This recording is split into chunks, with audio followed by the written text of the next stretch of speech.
Peace, peace, peace, peace. Peace.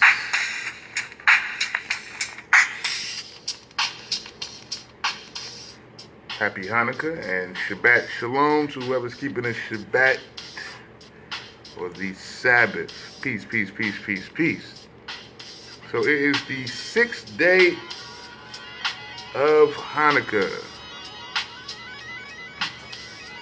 Happy celebration for the Festival of Lights. That's what they call it, Festival of Lights. But truly, Hanukkah is about prevailing struggle.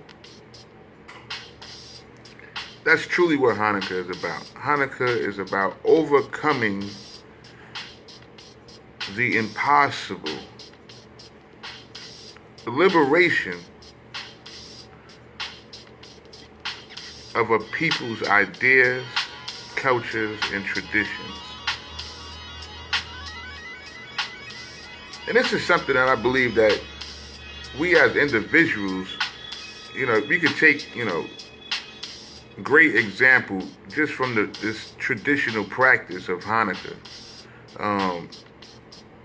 For Jews and non-Jews, Muslims and non-Muslims, Christians and non-Christians, the story itself is appealing to anyone who is struggling. Everybody is struggling. Everybody has to pay bills. Everybody, is trying to keep a roof over their head, trying to keep food in their stomach, just trying to live the day-to-day life, the day-to-day struggle. And we're all trying to prevail, through the struggle. And, all of us have, we have small struggles we might overcome. Some of us have big struggles that we're trying to overcome. A lot of us have struggles within ourselves that we're trying to overcome. And that's truly the point of Hanukkah. That's the point of being an Israelite, is to understand that you will struggle in life. That's the point of being an Israelite, or calling yourself an Israelite, or having an Israelite kind of mindset. Is to understand that you will struggle, but you must use intelligence, to overcome your struggle. You must have faith to overcome your struggles. And through your faith and intelligence, you will prevail if you use both of those skills of keeping faith and having having the intelligence to navigate through whatever you're struggling with. And when you overcome, you give glory, you give praise to the Most High, to Yah, to Jehovah, to Allah. You give praise because through the struggle that you was not the only one fighting your battles. There was something else in the elements, something in the atmosphere, something spiritual, something powerful that moved mountains out of your way, that dried up rivers and, scorched,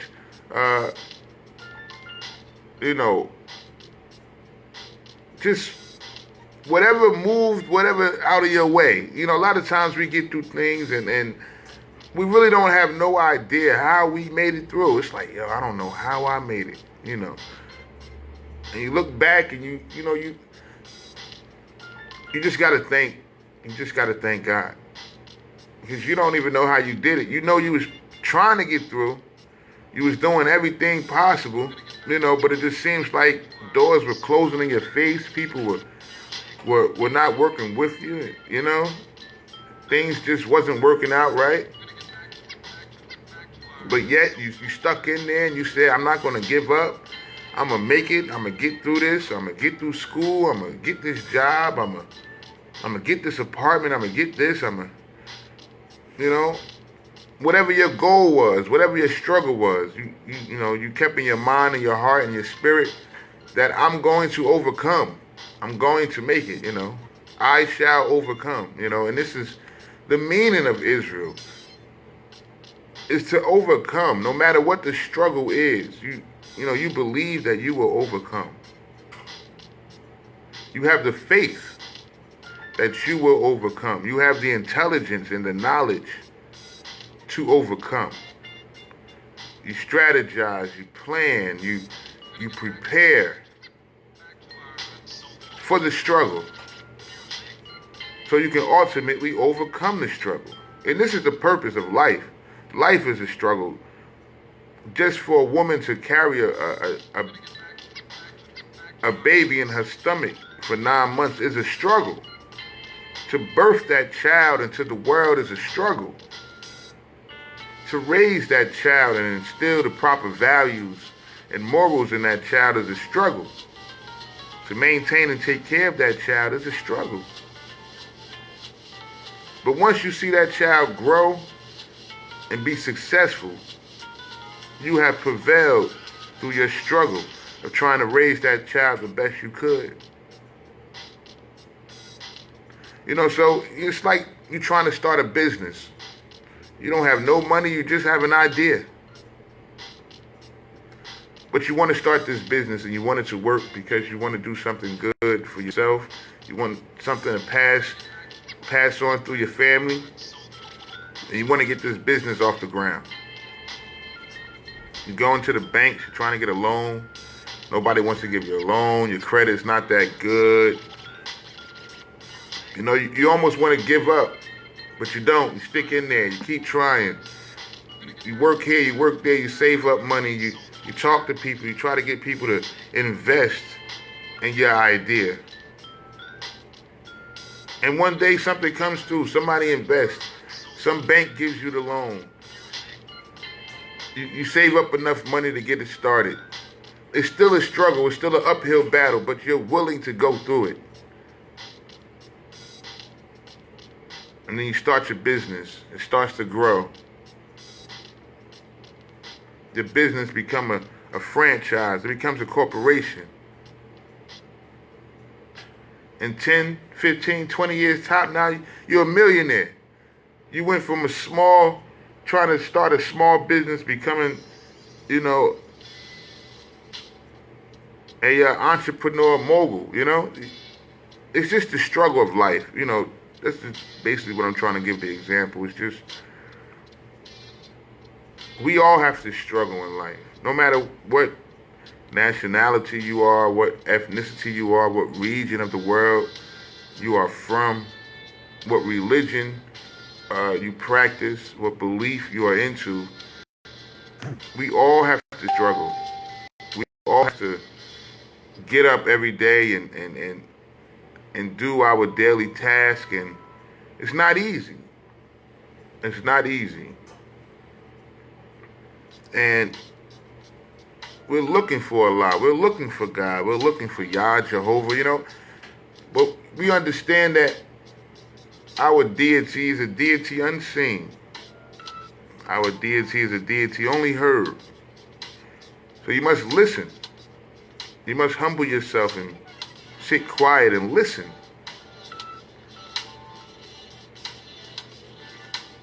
Because the Most High will tell you what is right. What's the best way to go? And that's your intelligence. That's that gut feeling. And that's what a lot of times they say, you got to go with your gut. Go with your gut feeling. Go with the message that's been put into you. Because a lot of times we have this gut feeling, we don't know where it comes from. You're walking down the street and something say, make a left. You don't know why. Your mind told you to make a left, but you make a left. Not knowing that there was a potential accident about to happen if you would have went right. And you find out later on that a car crashed in the same moment that you would have been walking up that street, that the side of the building crashed on the sidewalk. But something told you to cross the street or make a left. So God is present within us. That's like, say, something told you to make a left And you didn't. You decided to rethink yourself and say, no, I'm going to keep going straight. And the side of that building fell down and hit you on your back. And you had to go to the hospital, and you had to get pins in your back, and now you're hurt, and you laying in a rehab center, and you saying, man, something told me to cross the street. Something told me. You don't know what that something was, but something told you to cross the street. Something told you to do this. Something told you to do that. And a lot of times we ignore that something. And that something is our intelligence. It's telling us the right way to go. And usually when we don't listen to our first gut feeling, we usually wind up making the wrong decisions. And this is why, they tell you to trust yourself and trust your first decision. Don't trust the decisions that lead you by anger or frustration, but trust the decision that leads you by intelligence. Because through that, you shall prevail over whatever struggle you're going through. Just like the Maccabees, the whole story with the Maccabees, be it true or be it false, the story itself is inspiring. Just like the story of the 300 Greeks who fought back the Persians. If you ever seen a movie 300, kind of based on that story of 300 men, battled and defeated thousands of men. It's always, the struggle outweighs the person that is going through the struggle. It's like a David and Goliath type of thing. That's the struggle. The struggle is Goliath. And we are David.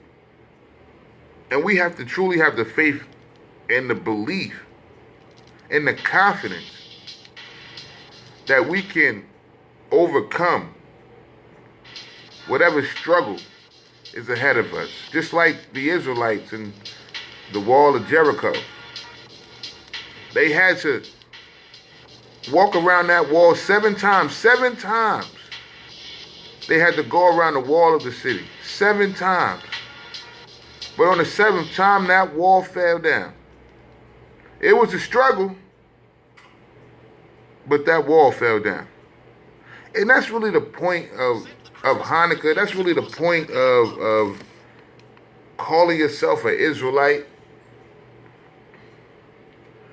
Being in the Israelite state of mind is to understand that you will struggle. Life is a struggle. But through faith and intelligence, you will prevail. And I know in my personal life, I've been going through a lot of struggles. I've been attacked a lot from all different angles. And only through intelligence have I made it through. A lot of my struggles that could have, really buried me or put me in a bad position. And I had to really think and use my mind, my intelligence, to overcome the struggle. And this is the point, of the whole traditional story. This is the point of the story of Israel, being that the Hebrews were struggling in Egypt. And they wanted relief from that struggle. And they had prevailed through intelligence, through faith. They made the exodus out of Egypt. Through faith,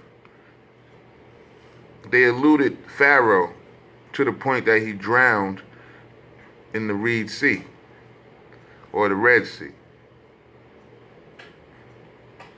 And that was the perseverance of struggle. And that's the whole purpose. That's the whole idea. Not that because you believe in the God that you believe in, or how dedicated you are to prayer, or how much you keep the traditions. It's not about none of that.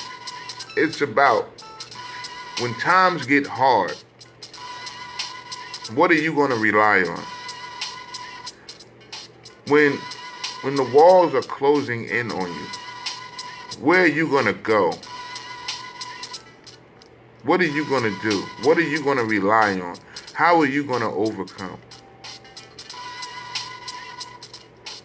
You know, it's an old slogan, what doesn't kill you make you stronger. So strength, intelligence, and faith is the only way we're going to make it through. That's the only way anybody's going to make it through.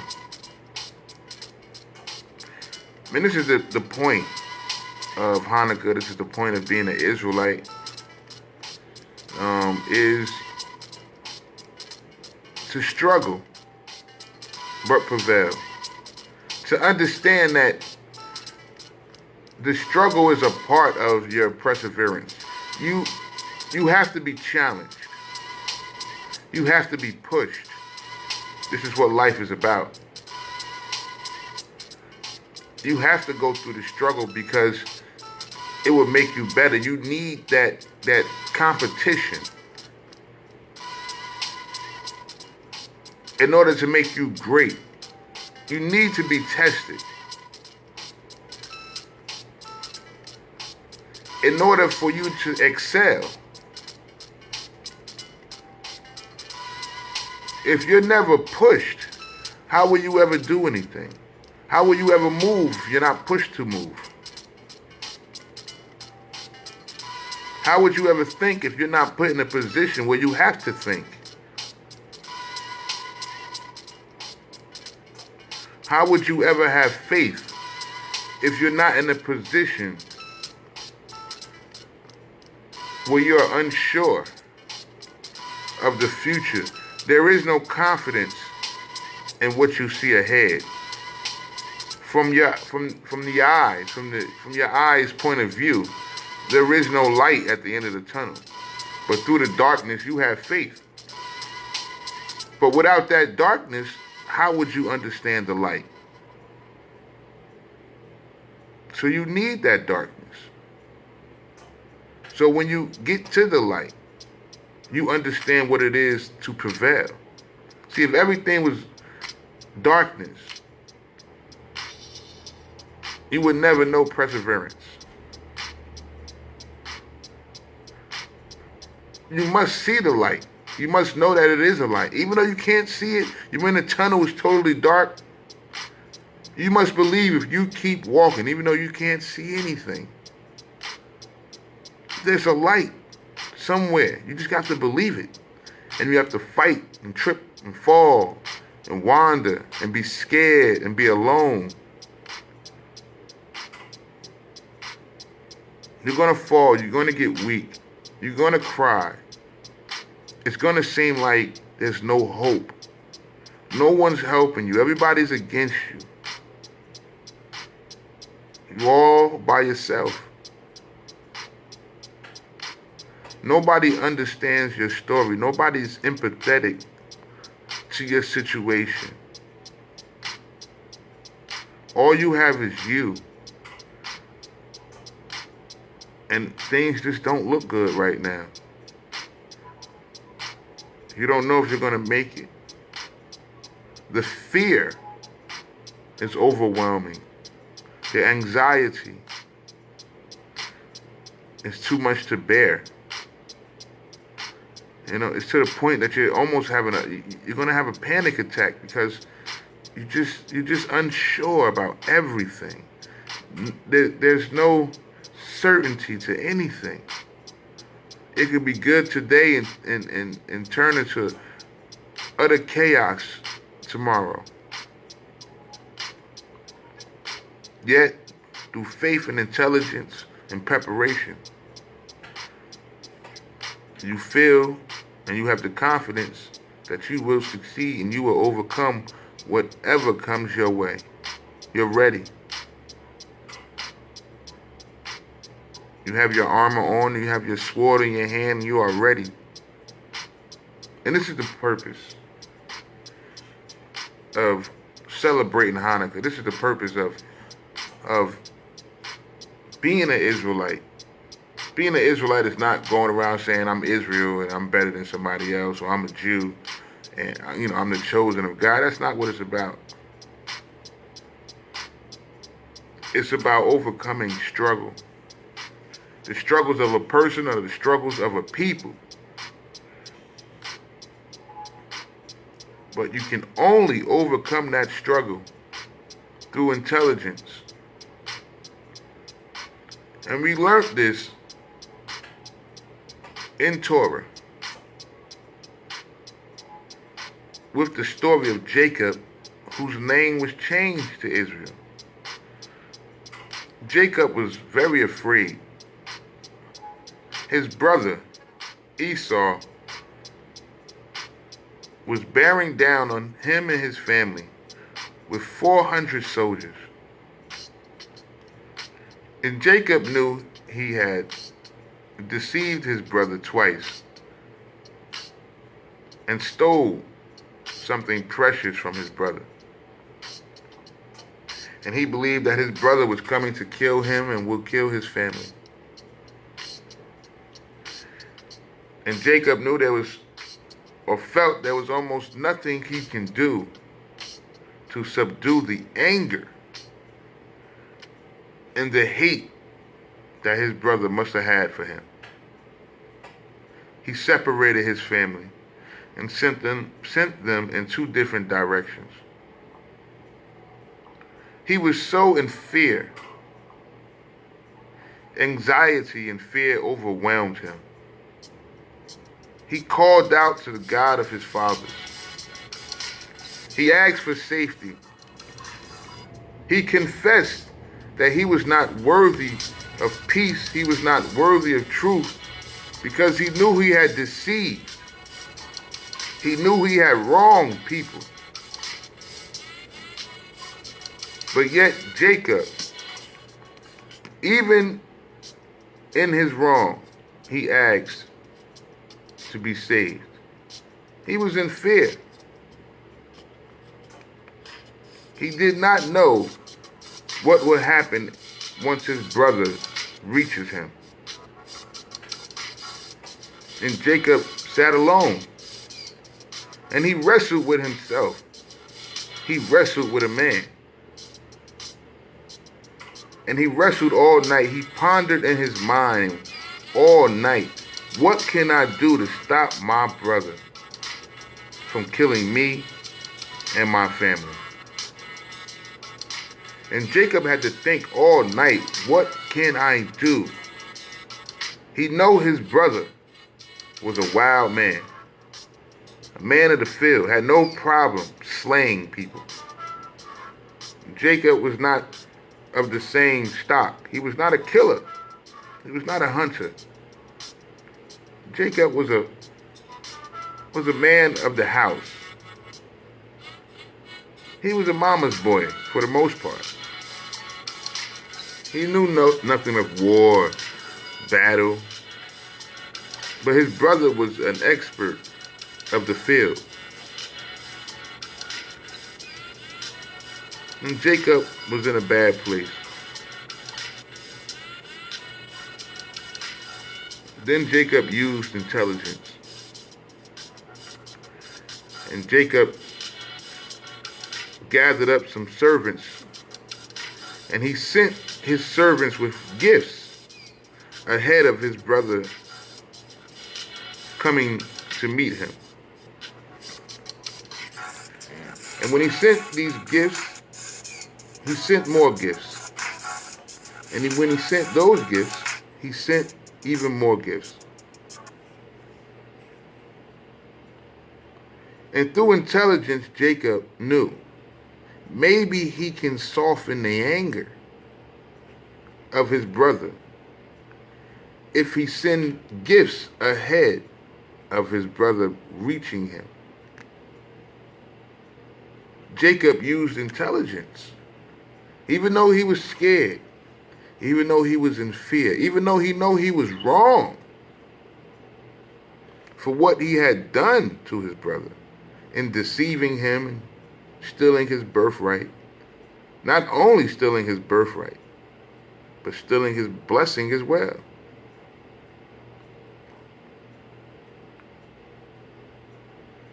Jacob knew that he was wrong.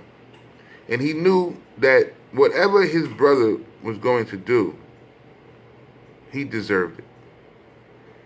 But he did not want that for his life. He did not want that for his family.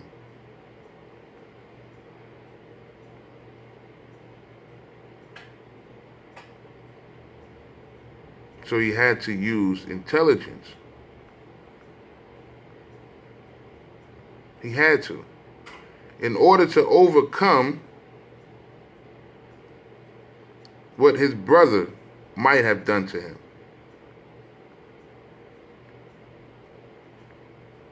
And this is what we have to do. And this is what made him an Israelite. This is what changed his name to Israel.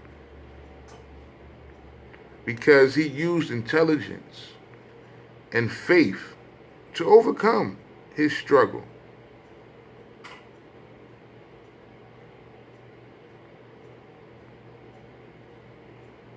And this is the whole meaning of Hanukkah.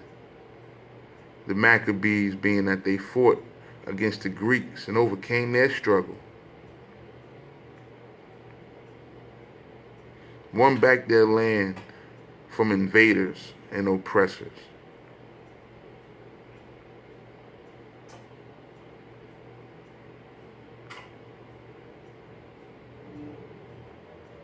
This is the meaning of Hanukkah, this 8-day celebration.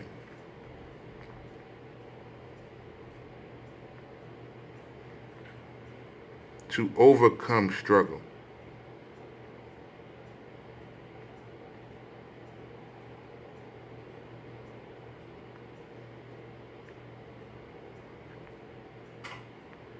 This is an everyday, daily routine for everyone and every individual to overcome struggle.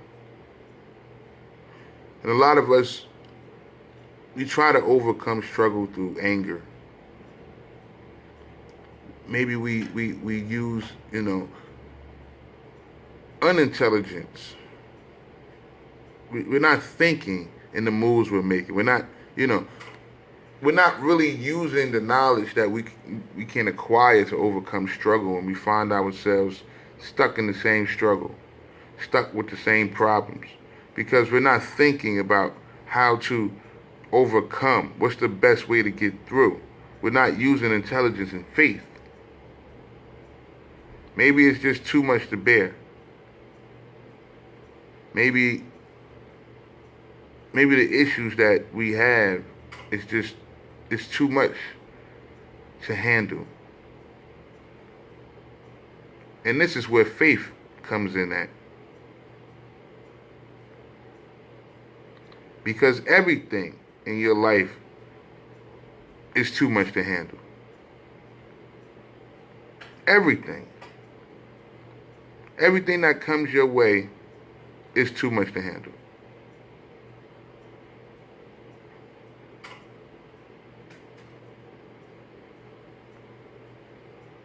So you need faith.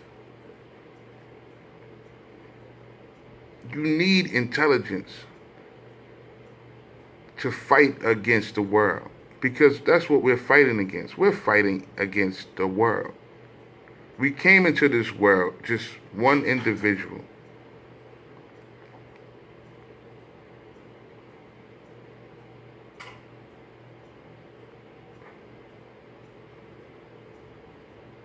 Yet, we have to struggle against all the elements of a world we really truly know nothing about.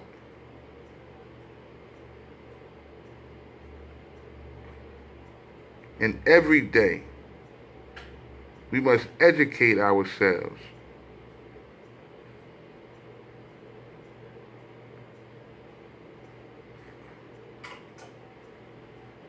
to prevail over our struggles.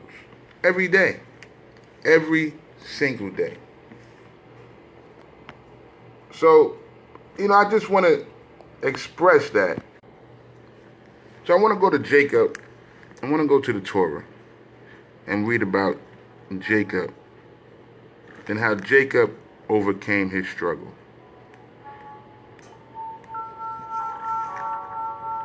And what changed Jacob, the deceiver, unto Jacob, the Israelite, or Israel? What happened to change his name? What events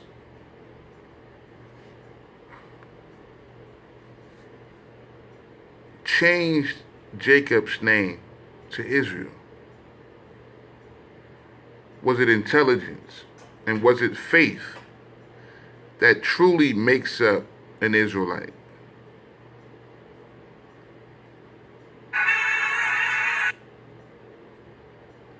So I want to turn our attention to the Torah.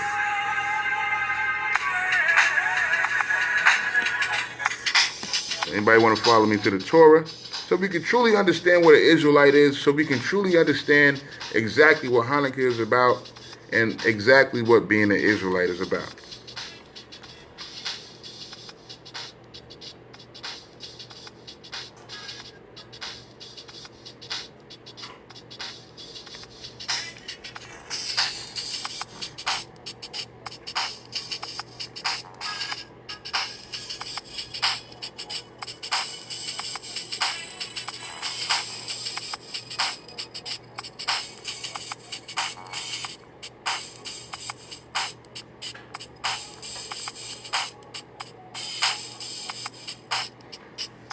So I want to bring our attention to Genesis, or what they call in Hebrew Bereshit, or Genesis chapter 32. So we can get a good understanding of prevailing through struggle with intelligence and faith. And this is everybody's struggle. This is everybody's identity. Everybody has a struggle in life. Everybody has a situation in their life that they have to, overcome.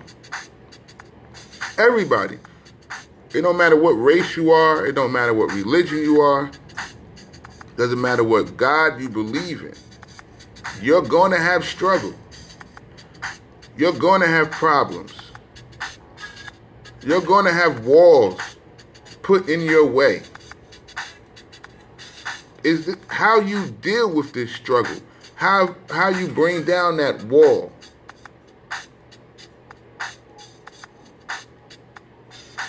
In a way of prevailing that struggle. There's some people see that wall and get stuck right by the wall. They can't break through the wall. They can't go around the wall. They can't climb over the wall. They're just stuck at the wall.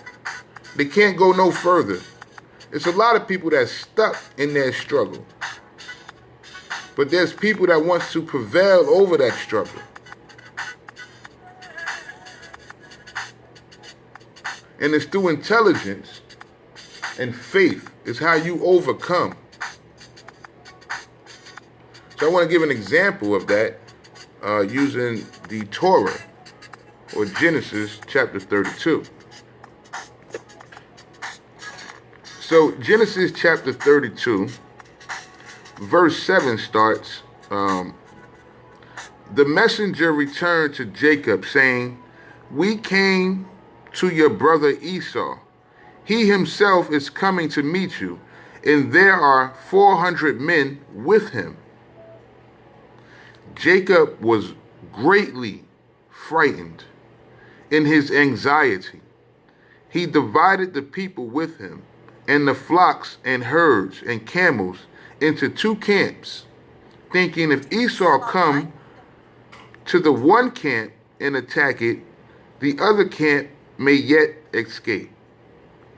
Then Jacob said, "O God of my father." So you see, Jacob was scared. His brother was coming with 400 men, and Jacob was scared out of his sandals. He knew what Esau was planning on doing.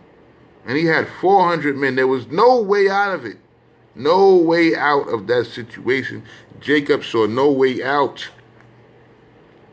According to verse 8 of Genesis 32, it said, Jacob was greatly frightened in his anxiety. He divided the people with him, and the flocks and the herds and the camels into two camps. So in his anxiety, Jacob said, I got to split up my family. So of Esau, again in verse 9, thinking if Esau comes to one camp and attack it, the other camp may yet escape. Jacob was scared. He didn't know what to do. So that fear caused him to start thinking, all right, what can I do? What can I do to save my family? What can I do to make sure my family prevail over this struggle that's coming my way? So the first thing he thought, let me separate my family. Let me separate. I'm going to send one this way, and I'm going to send the other one the other way. So if Esau come and attack one, at least maybe the other one might escape. So in his fear, in his anxiety, he started to use some form of intelligence to overcome his struggle. Even if he lose the battle, he wouldn't lose out on everything. So he tried to use some type of intelligence.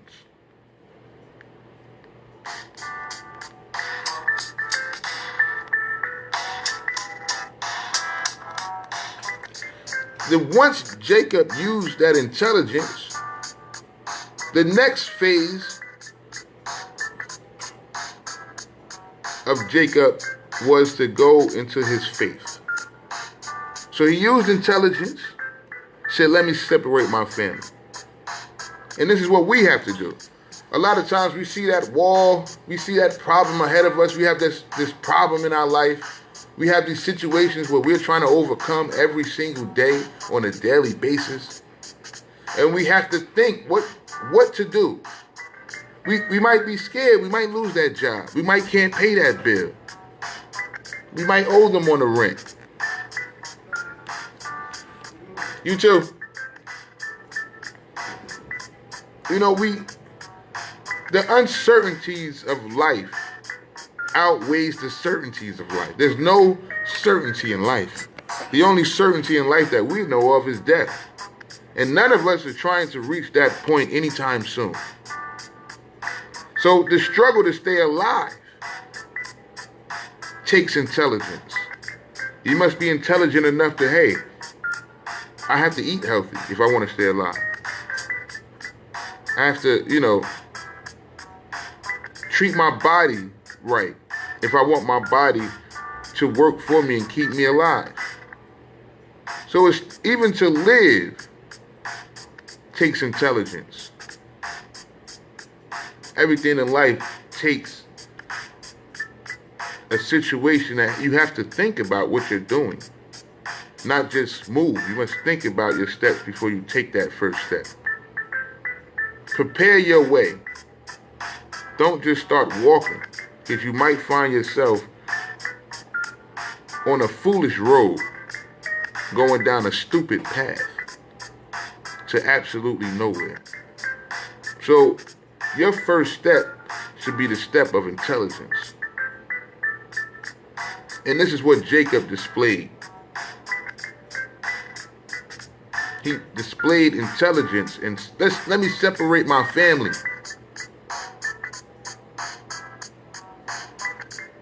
He was so scared because his brother was coming with 400 men.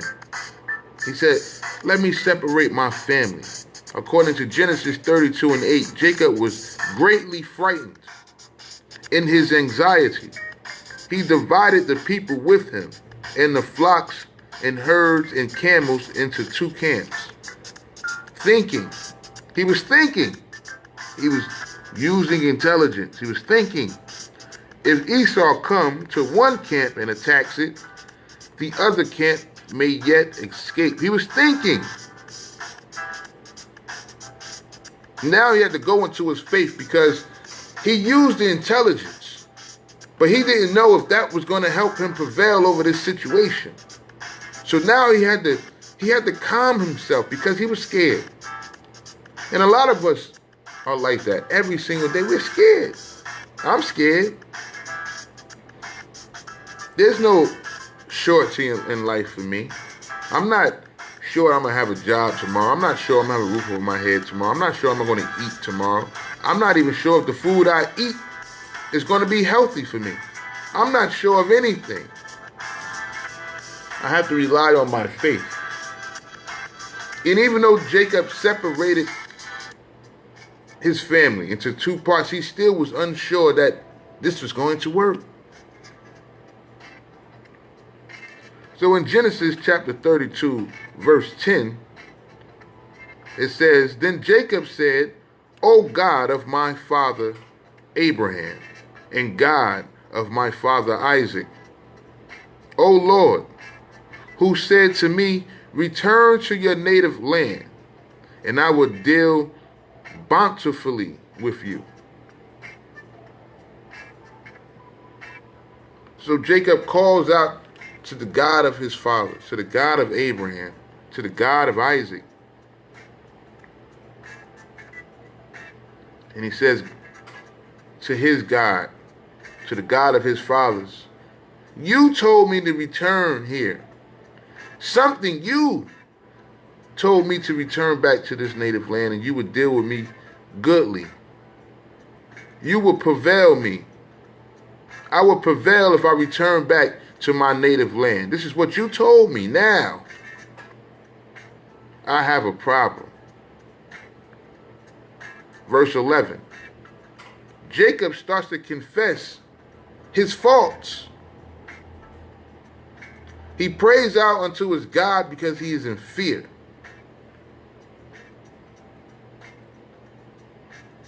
He remembers that God said he will prevail. He will overcome. He will make it, but it doesn't seem like that right now. It doesn't seem in Jacob's favor when he have his brother with 400 men rushing to meet him. It doesn't look good. It doesn't look good at all. And Jacob reminds the God of his father that say, hey, you said that you would do me good if I come back here. I'm back. And now trouble awaits me. But the trouble was caused by his own deeds. He deceived his brother. He stole his brother's birthright. Not only did he steal his brother's birthright, but he stole his brother's blessing by acting as if he was his brother and deceived his father. So even though this struggle was upon him and his family, he knew that he was the cause of his problem. And a lot of us are the cause of our own problems. We are our own Satans. We are our own adversaries. Most of our issues are caused by our own doings.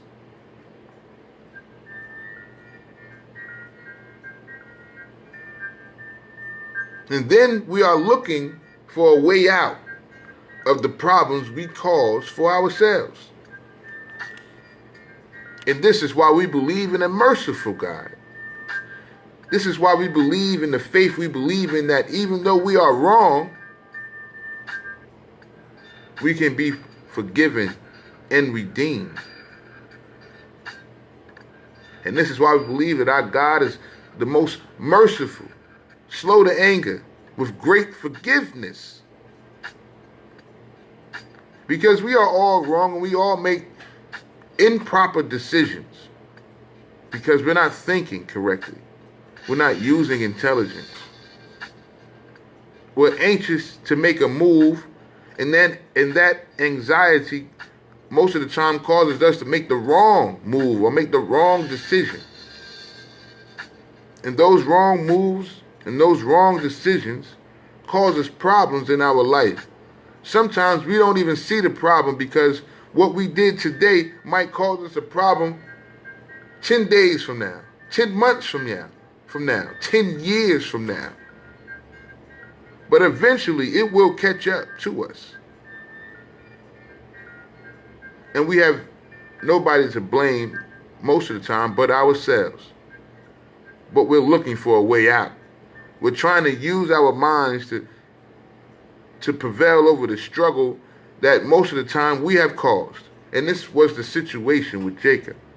He caused this problem that's coming for him and his family. And according to Genesis chapter 32, verse 11, Jacob acknowledged his faults. He's crying out for help from the God of Abraham, from the God of Isaac. But as he cries out for help, at the same time, he acknowledged his wrongs. He acknowledged his mistakes. Just like if you were in school, you're doing a word problem, or you're doing a math problem, something of that nature, and you get this problem wrong.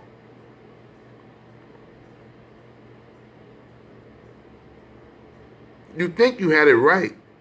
You give it to your teacher, the teacher put a big red X wrong. Now you have acknowledged that you are wrong. Now you must go back and fix your wrongs.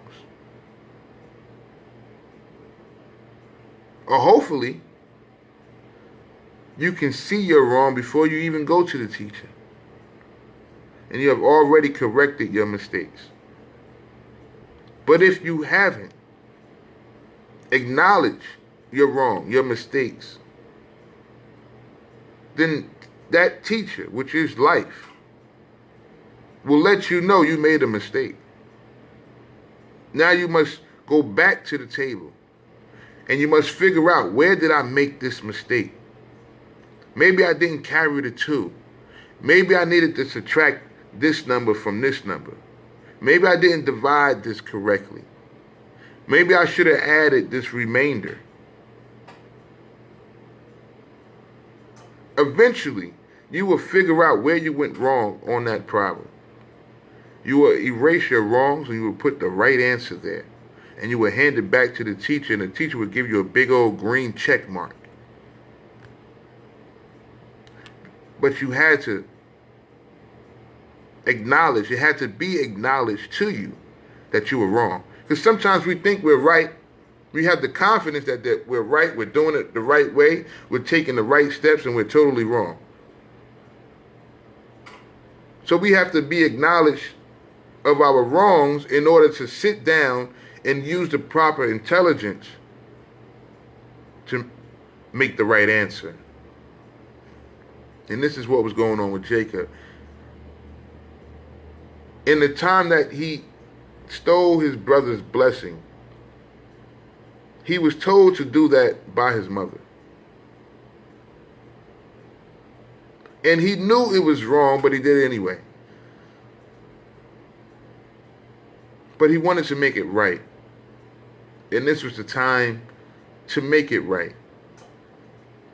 It didn't seem like this is the best time to try to make it right. But it was. But first, Jacob needed to use intelligence. He needed to go back to the table. He needed to sit down. He needed to figure out where he went wrong so he can change that mistake and put the right answer in its place. But first he had to acknowledge that he was wrong. And this is what he did in verse 11 of Genesis chapter 32. I am unworthy of all the kindness that you have so steadfastly shown your servant.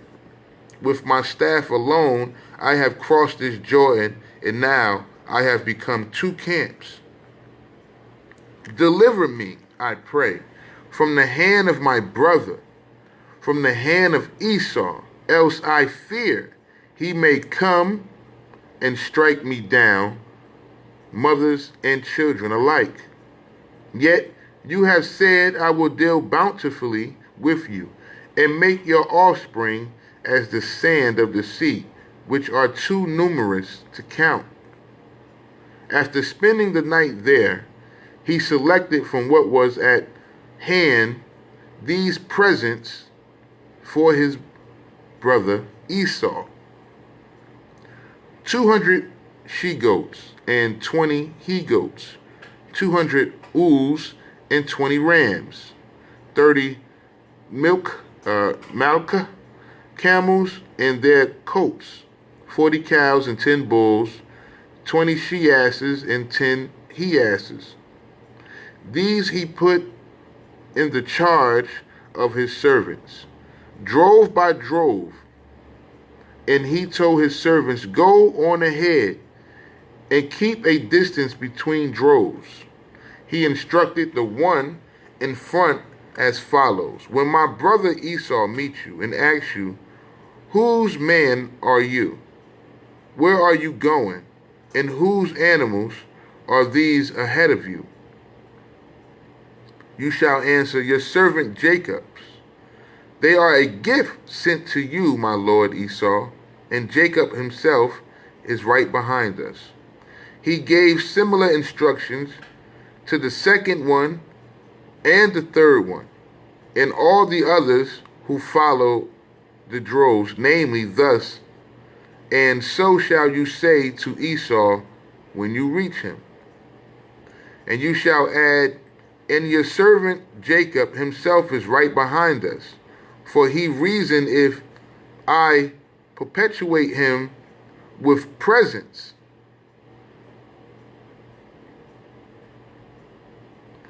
in advance, and then face him, perhaps he will show me favor. So we see that first Jacob was scared. He split his family up. Then Jacob went into his faith and spoke to God. He went into himself and spoke to God. And the next thing you know, something told him to send some gifts ahead of his brother meeting him.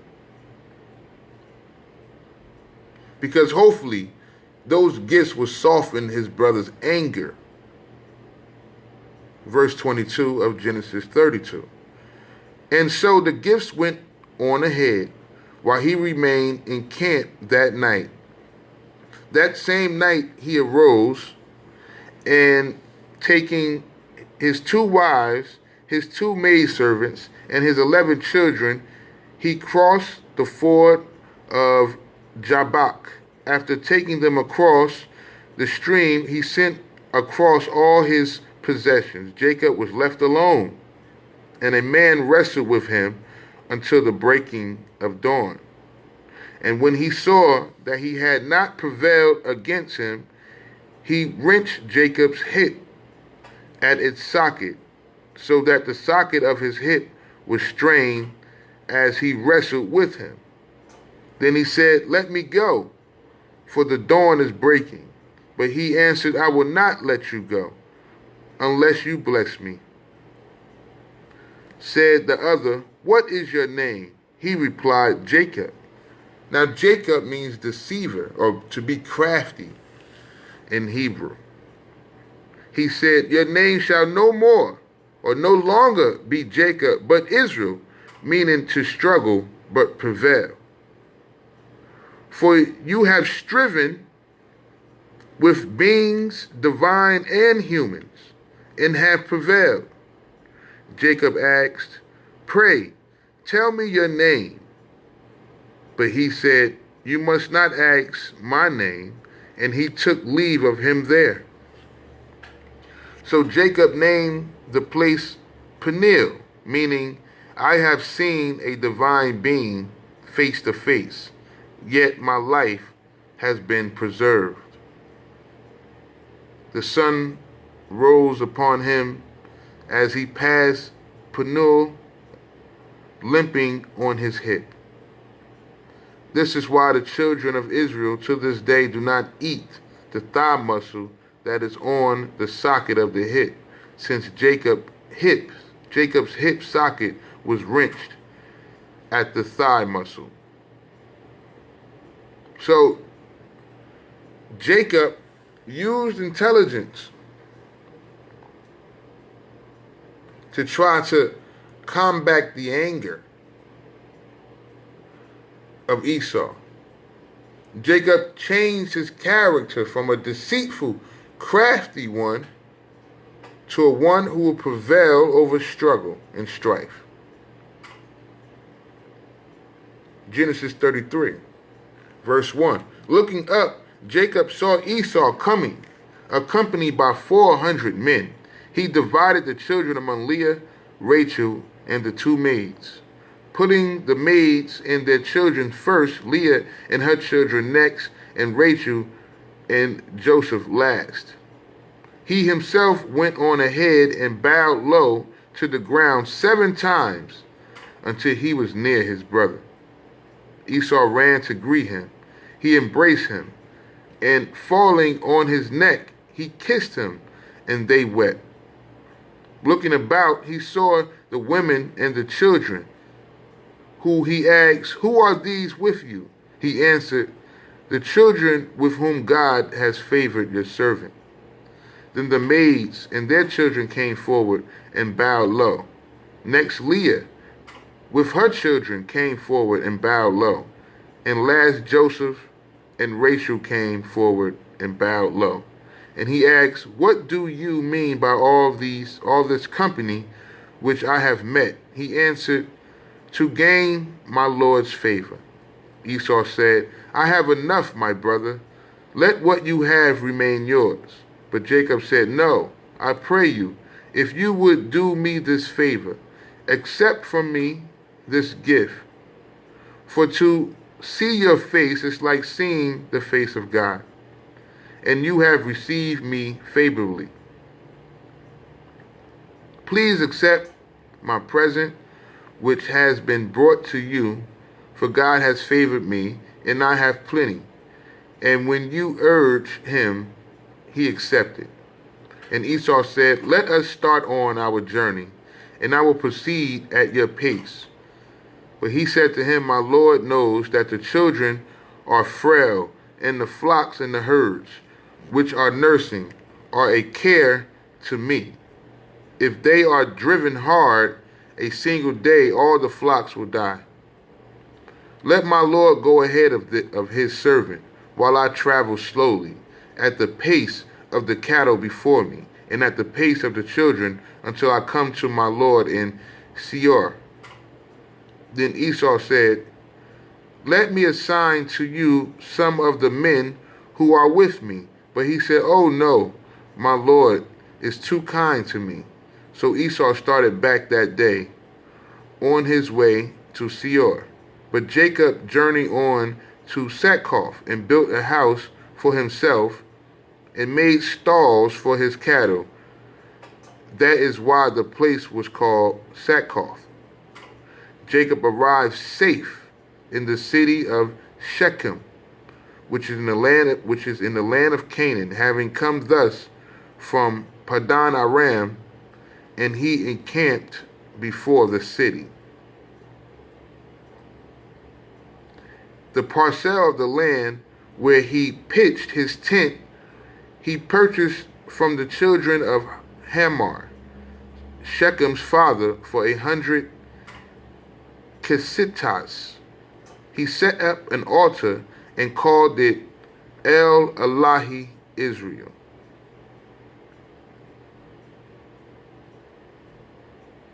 Or the mighty one of Israel. So in the end of all that event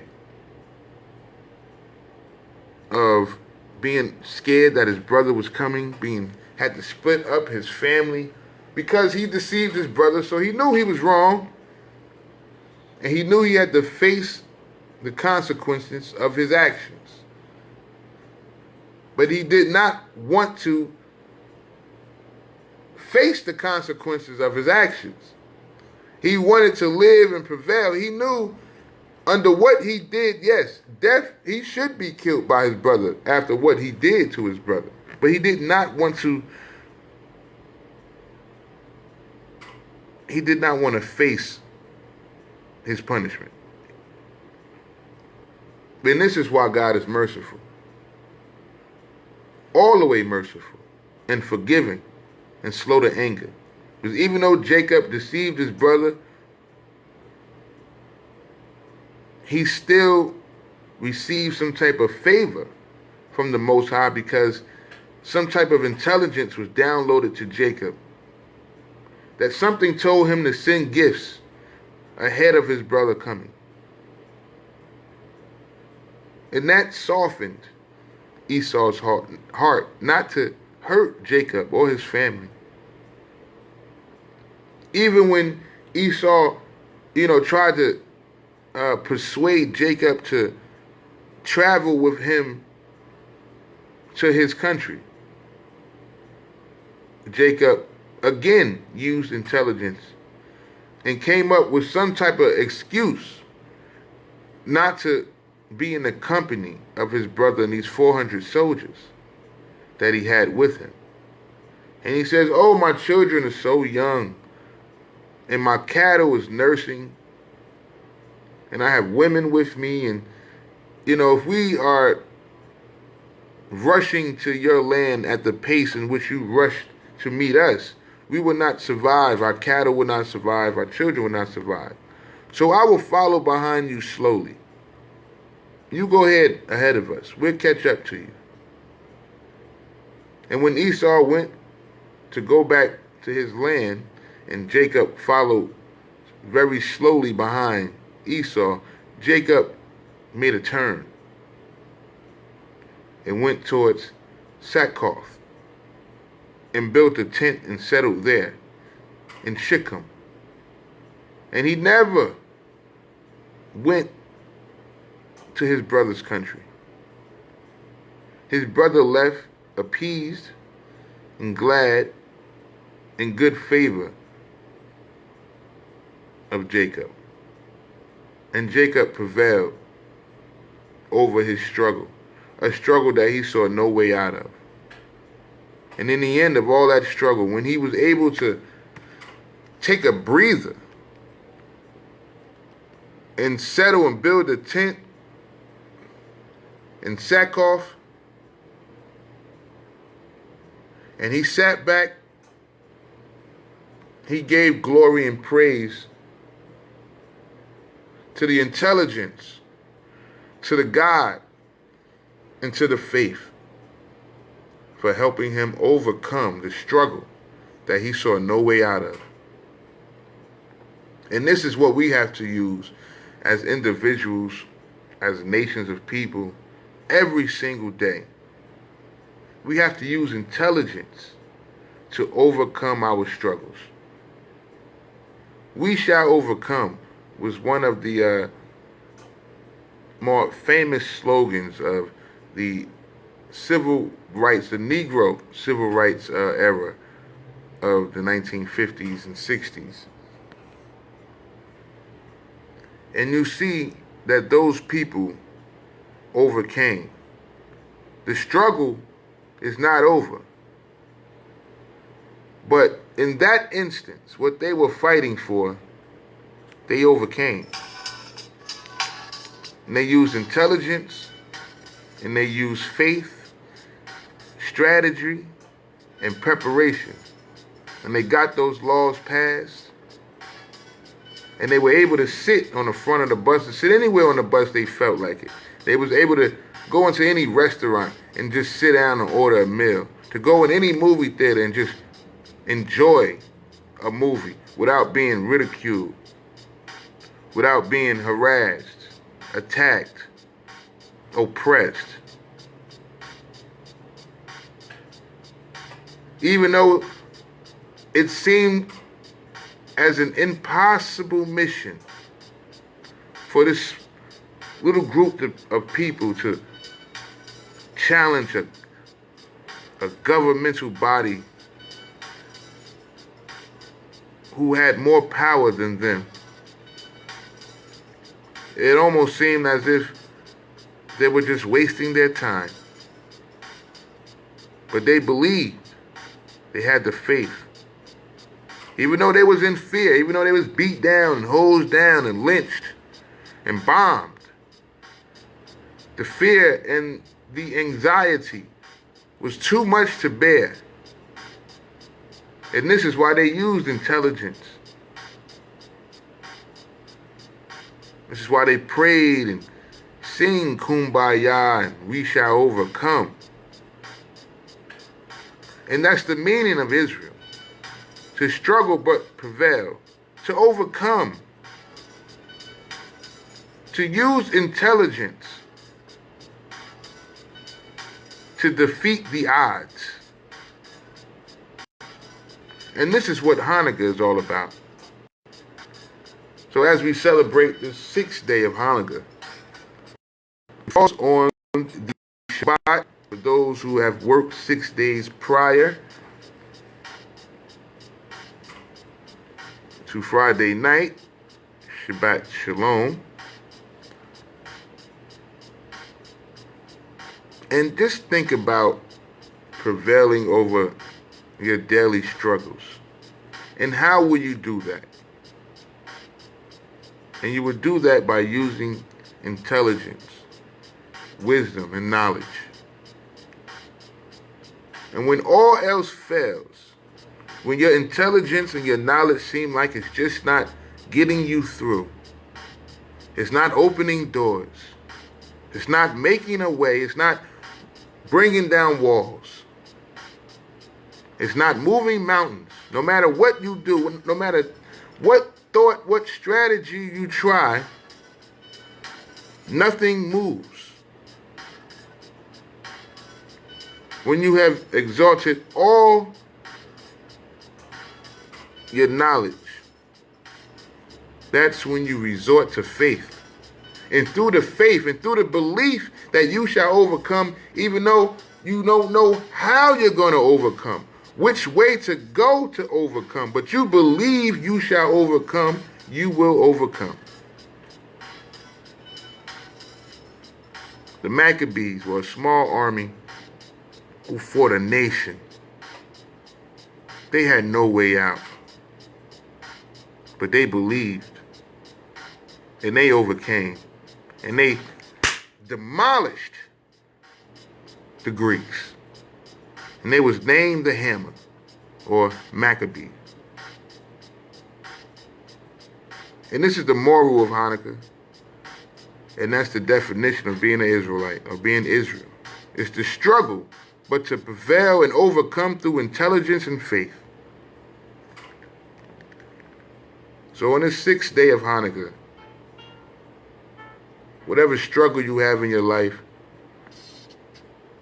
whatever problems you have in your life, through intelligence, knowledge, and faith, you will prevail and you will overcome. Peace to the family and peace to everybody.